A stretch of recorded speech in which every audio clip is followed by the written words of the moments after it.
নজর রাখবো পরবর্তী সংবাদে। সোমবার সকালে গ্রেফতার করা হয়েছে প্রশান্ত কিশোরকে, কিন্তু কেন, কোন অভিযোগে তাকে গ্রেফতার করা হয়েছে?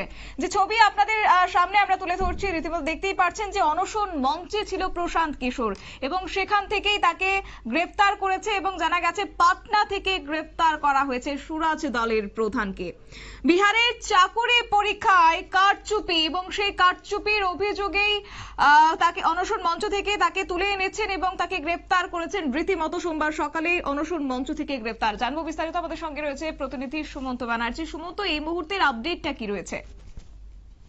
দেখো, এই মুহূর্তের আপডেট বলতে আজ সকালে তাকে গ্রেফতার করা হয়েছিল, কিন্তু কিছুক্ষণ আগেই তিনি ছাড়া পেয়েছেন, মানে জামিন তাকে দেওয়া হয়েছে। এবং আজ সকালবেলা ভোরবেলা 4টের সময় তাকে রীতিমতো চড় মেরে পুলিশ তাকে চড় মেরেছে এমনটাই অভিযোগ তোলা হয়। এবং পুলিশের চড় মারার পর তার চশমাও নাকি ভেঙে যায়, এমনটাই তার যারা সমর্থক, দলের যারা কর্মী তাদের তেমনটাই অভিযোগ। এবং যদিও সেই অভিযোগ এখনো পর্যন্ত কতটা সত্য সেটা এখনো প্রমাণ হয়নি, তবে যেটা তারা কর্মী সমর্থকরা অন্তত এই অভিযোগটাই তুলেছেন এবং তার জামিন ইতিমধ্যেই হয়ে গেছে। এবং যেটা জানা যাচ্ছে যে এই দিন ভোরবেলা যখন তিনি এই অনশন মঞ্চে ঘুমোচ্ছিলেন, সেই সময় তাদেরকে পুলিশ তাদের উপর আক্রমণ করে, নাকি টানা হিচ্ছা করা হয় এবং রীতিমতো মারধর করে তাদের অনশন মঞ্চ থেকে তুলে নিয়ে যাওয়া হয়। এবং বেশ কিছুক্ষণ ধরেই কিন্তু পিকে গিয়ে এদিক ওদিক ঘুরিয়ে নিয়ে যাওয়া হচ্ছিল। কোনো জায়গাতেই তাকে কিন্তু কোনোভাবেই কখনো পুলিশ স্টেশনেও নিয়ে যাওয়া হয়নি এবং কখনোই তাকে এইমসে নিয়ে যাওয়া হয়নি, এমনটা যেমন এক পক্ষ অভিযোগ তোলে, আরেক পক্ষ বলে যে না, তাকে এইমসে নিয়ে যাওয়া হয়েছে, তার বিপি চেক করা হয়েছে এবং তার পাশাপাশি তার অন্যান্য যে স্বাস্থ্য পরীক্ষা সেগুলো করা হয়েছে।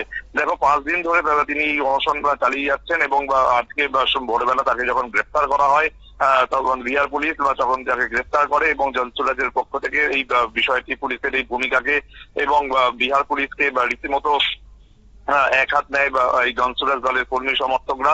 এবং তারা কিন্তু বারবার আওয়াজ তুলতে থাকে যে যেভাবে পিকেকে অনশন মঞ্চ থেকে সরিয়ে দেওয়া হয়েছে সেই বিষয়টি কখনোই ভালো চোখে তারা দেখছে না এবং আগামী দিনে তাদের যে আন্দোলন সেটা চলবে। জনসুরাজ দলের প্রধান প্রশান্ত কিশোর তিনি চাইছিলেন যে অন্তত নীতিশ কুমার এসে তাদের সঙ্গে, অনশনকারীদের সঙ্গে কথা বলুক এবং কথা বলে সেই সমস্যার সমাধান করুক এবং আরেকবার যেন পরীক্ষা হয়। সেই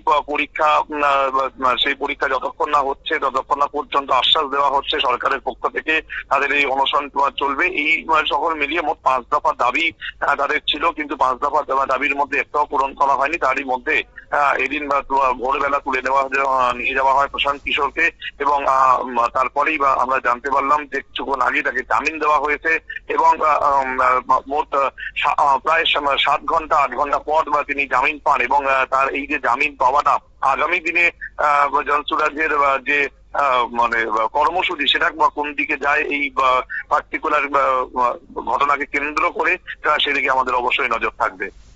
একেবারে সুমন্ত, ধন্যবাদ।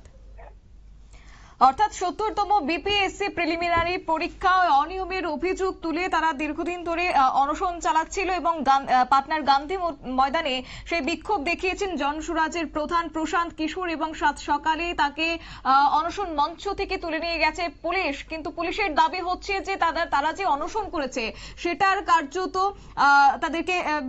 তাদেরকে দুঃখিত, অনশন মঞ্চে বসতে দেওয়ার পারমিশন দেওয়া হয়নি এবং যার পরবর্তীতে তাকে সেই অভিযোগের ভিত্তিতে অনশন মঞ্চ থেকে তুলে নেওয়া হয়েছে, যদিও পরবর্তীতে তাকে জামিন দেওয়া হয়েছে।